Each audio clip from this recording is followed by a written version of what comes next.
लो जी, अज की जी साडी वीडियो है ना जी, ये हैगी आ स्प्रे वाली मशीन के उत्ते जी ट्रैक्टर के पिछे बूम चलती आ उहदे मुतलक आ वीडियो तुसी देख रहे हैं कि किस तरह एको ही बंदा चला रहा ट्रैक्टर नूं। इहदे विच लेबर बिल्कुल नहीं लगी, नाल कोई मजदूर नहीं हैगा और वक्त की बहुत बचत आ, बहुत ही ज़्यादा। जिन्ना काम यानी कि कह लो कि 3 बंदे करते आ, सिर्फ एक बंदा ही करता, क्योंकि 2 बंदे होंदे आ जिहड़े कि पाइपां नूं फड़िया हुंदा, नोजलां नूं जिहड़े स्प्रे करते हैं। बाज़ का तो यह होंदा है कि ट्रैक्टर की स्पीड का घाटा वाधा हो के बंदा या अगे निकलने की कोशिश होंदी है पौधे तो, या पिछे रह जाता है। फिर वो की कीता जांदा वा, फिर वो बंदा ये करता है भी वो पौधे नूं बाज़ का मिस ही कर जाता, तो वो तो स्प्रे पूरी तरह होंदी नहीं। यह देख सकते हैं तुसीं कि किस तरह स्प्रे हो रही है। ये मेरे ख्याल दे विच एक पत्ता भी है ना जिहड़ा ना उत्तों ना थल्लों वो नहीं बच सकता स्प्रे तो। ये स्प्रे करन दे जानी कि बेहतर फायदा, लेकिन ये है भी खर्चा थोड़ा जिहा इसलिए ज़्यादा है कि ये स्प्रे थोड़ी ज़्यादा लगती है सोलो की निस्बत, लेकिन यह है भी ये बचत बहुत ज़्यादा वा वक्त की। थोड़े जे वक्त दे विच बहुत ज़्यादा काम हो जाता, खास करके जी असी सिटर सिले तो करते हैं ना जी स्प्रे बड़िया बागों पुराणियां जिस तरह हो रही है तुहानूं नज़र आ रही है।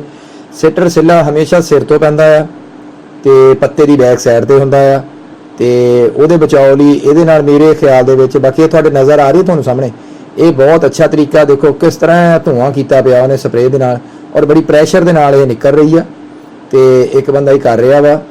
तो ये थोड़े जे वक्त दे विच तकरीबन कह लो कि 10-15 मिनट दे विच एक पूरी बूम लग जाती है।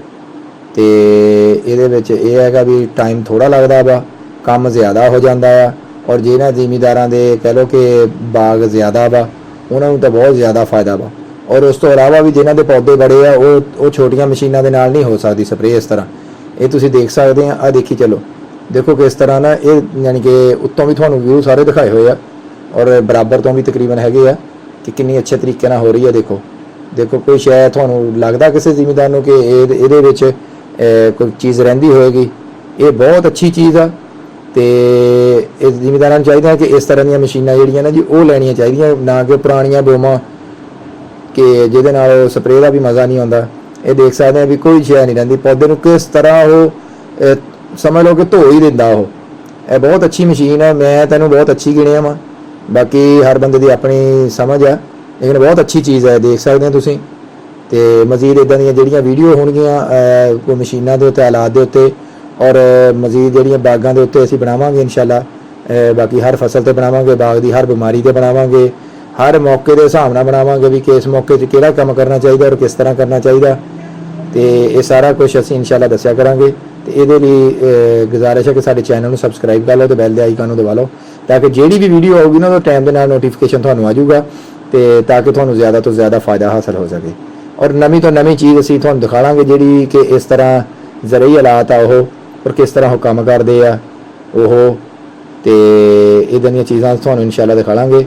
और ये वीडियो तो साडी इस तरह ही है, लेकिन नैक्सट जी जिन्नी अगलियां जिहड़ियां भी होणगियां वो जी कोई इदां दी चीज़ भी दिखाई जाऊगी, वो बकायदा दुकानदार का नंबर वगैरह उत्ते दिता जाऊगा। अगर कोई बंदा वो लैना चाहे बनवाना चाहे वो रबता कर सकता। बाकी हैगा कि अजकल जिहड़ा हैगा वा लोगों को बीमारियां का भी नहीं कई बार पता लगता, वो मतलब भी असीं सारी बनावांगे। और अजकल ना जी कंपोस्ट का एक ना जी खाद का बनाउण दा एक बहुत ट्रेंड जिहा चलदा वा, बहुत जानी कि आम जिहा हो रहा काम।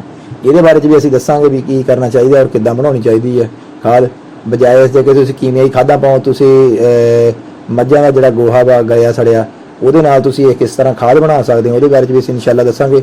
और बाकी जिन्ना भी ये मतलब है ना जो चीज़ां दिखावांगे और हर हर हर लिहाज ना हर तरह की असीं इंशाअल्लाह वीडियो बनावांगे। बहुत शुक्रिया देखने का।